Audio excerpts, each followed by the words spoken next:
Before we get this video started, guys, I just want to send a huge thank you to Ridge for sponsoring this video. I've been using their wallet for about a month now, and it has just streamlined the way I carry my cards and cash. It carries cash on the side with a tough clip, and then I got the carbon fiber one. Since I've had this thing, it's just made carrying my cards and cash so much easier. They offer aluminum, titanium, and dozens of other colors and types of wallets as well. They all have a lifetime warranty and free returns if you don't absolutely love it. They have over 30,000 5-star reviews on their website, so make sure you guys check them out. And if you use code PARO, which I will be linking their website down in the description below, if you use code PARO, you can get 10% off your order. So make sure you guys check out their website, which will be linked down below. Thank you, Ridge, for sponsoring this video. But with that said, you guys are probably wondering why in the heck we got the Defender loaded up on the trailer. So let's rewind a little bit and tell you guys exactly what's going on with it. So I'll give you guys a startup. It may not do it, but hopefully it does, just so you guys can see what I'm talking about, because the fuel pump does not sound good at all. And it may just be this engine needed to be broken. It's only got a few hours on it, if that. But I primed the fuel pump. It was just started yesterday, so it's not like a crazy cold start or anything. It's got 3 hours on it. Fuel pump's primed. You hear that? It literally just shut off. Literally just shut off. And it's in park, it's in gear, and I never turned the key to off. The thing literally just shut off on me, guys. This Can-Am's brand new, haven't done anything to it, no modifications at all, no, not even exhaust or a tune or nothing. Haven't done anything to it. Ever since I got it, it sounded like it was gonna shut off, and sometimes it does. And we're trying to get these things on the road to go mud riding, but I can't risk taking this Defender out there, carrying the gear, the camera equipment, and having everything ready for the weekend, go to turn it on, and it just shut off because it has a fuel pump issue. So it looks like we're gonna have to order a new fuel pump. This thing, since I got it, it's been doing this. It's been steering left since I got it. And like I said, I never, like when I turned it on to back it up in the trailer at the dealership when I bought it in Hattiesburg, Mississippi, I didn't really catch on to it because the steering, obviously I only drove like 50 yards, if that. And the fuel pump, I just figured, you know, it's just slow. It's a Defender. It's a utility side-by-side. It's slow. It's not supposed to have any get up or anything like that. But man, I gotta tell you, this thing, it's been slow as heck since I had it. And I just figured, you know, I always had an excuse for it. Oh, it's the 32-inch tires. That's why it's so slow. Or, oh, I gotta break it in. I haven't put it in work mode yet. And I've just pretty much made myself figure out, okay, it's definitely got a problem. Talk to the dealership. They say, yeah, it happens sometimes.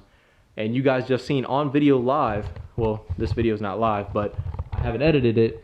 You guys just seen it shut off. You could hear it. So it all boils down to, we got to get this thing taken care of this week. So hopefully we can take it out Friday. But if they have to order a new fuel pump, and if they don't have one in stock, which they probably don't, since it's warranty work, they usually probably order the parts when they come in or when the bikes come in to get worked on. So we may not even be able to go mud riding this weekend. And if we can't, that's gonna suck because I took off 3 days. I have 3 days off this weekend, so it's gonna be terrible. Planned on going out 2 days, renting a cabin, doing all this stuff, and staying out there for 2 full days, getting just crazy content for you guys. But hey, I can't do anything about this. So hopefully you guys understand. We'll get this thing loaded up on the trailer, see if they can figure out this fuel issue, see if they can figure out the steering issue. And whenever I get there, I'll update you guys and see what they say off the rip, and if they can quick diagnose it right there in the parking lot or in the shop before we leave. So stay tuned, guys. We'll see you whenever we get there.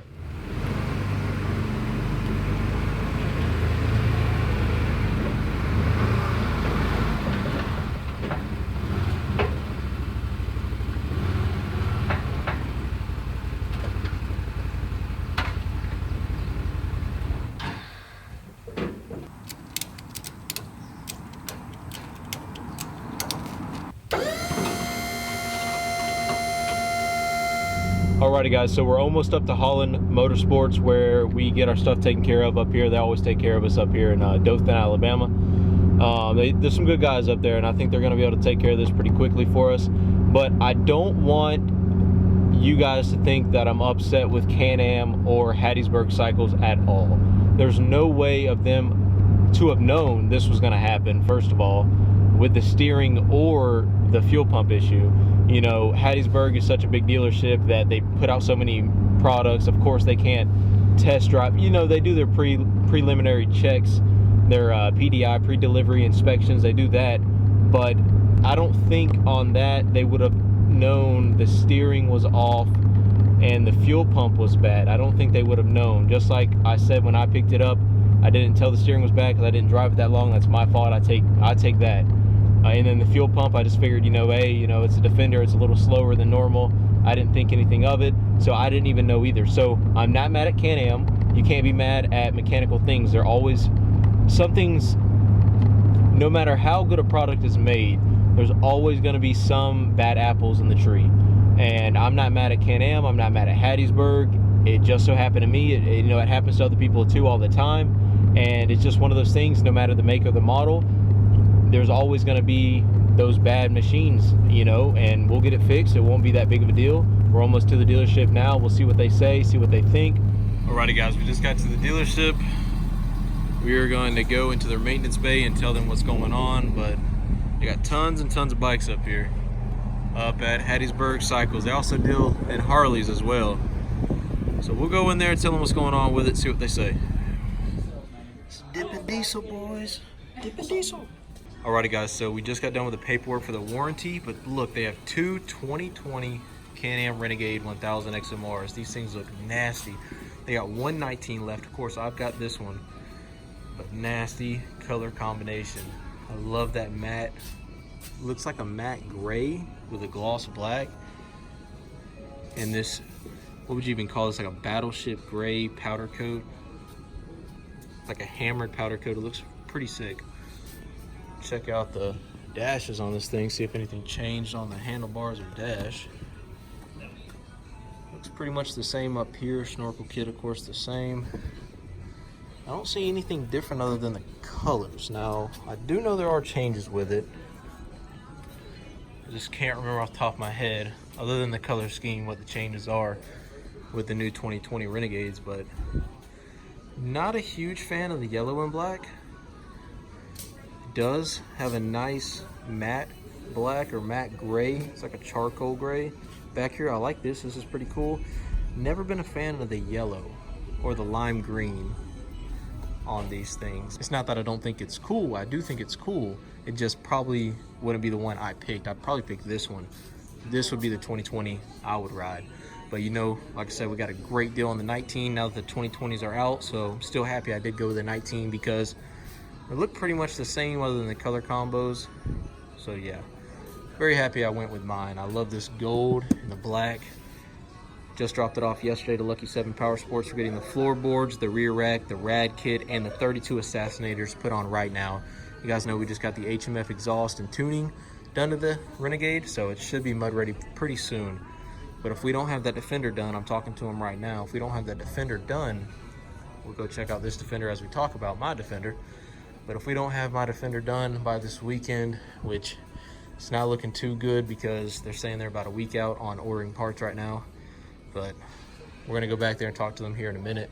Just wanted to show you guys this Defender XMR real quick. I really like these Defender XMRs.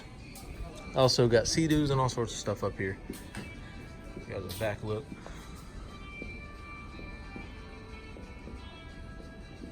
Also wanted to show you guys this 2020 Outlander 570 XMR. Actually, it's a 650.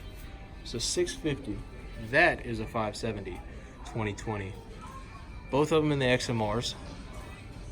So on the lower CC models, you get a little bit different of tires. They're still going with the ITP Cryptics on the Renegade, and I believe the more CC'd Outlanders. What CC is this? Renegade 570 Renegades also got these tires. These are the ITP Mega Mayhem tires right here. But I like this little 650. This thing's pretty sweet.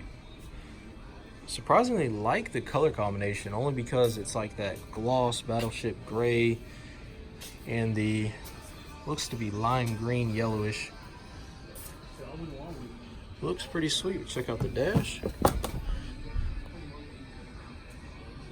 It's pretty sweet.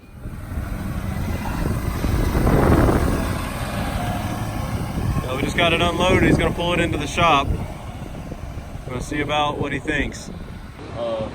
We do more than likely fuel pump. We've had a lot of issues with them here recently. I mean, it just idle real low. Had to go and get it up, have to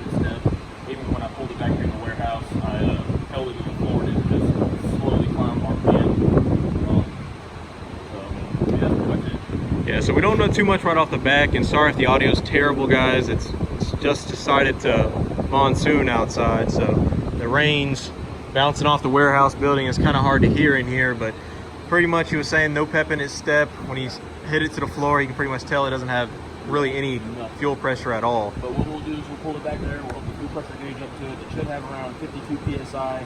The last few defenders that we've done have had 20 to 30, and that's what we call them to just be one hard starting, two low idle, you know, they're not running at all, and three they just won't go at all, won't even spin a tire.